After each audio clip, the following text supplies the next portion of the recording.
In this video, I will show how to lock background in Canva. So just double click on this background and here you will see this lock background option. Click on it. So this way you can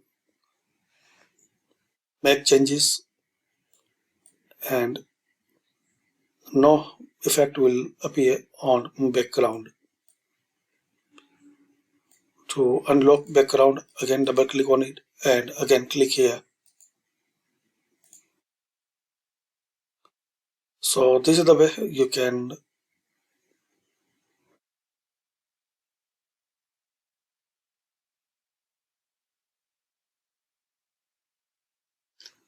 lock background in Canva.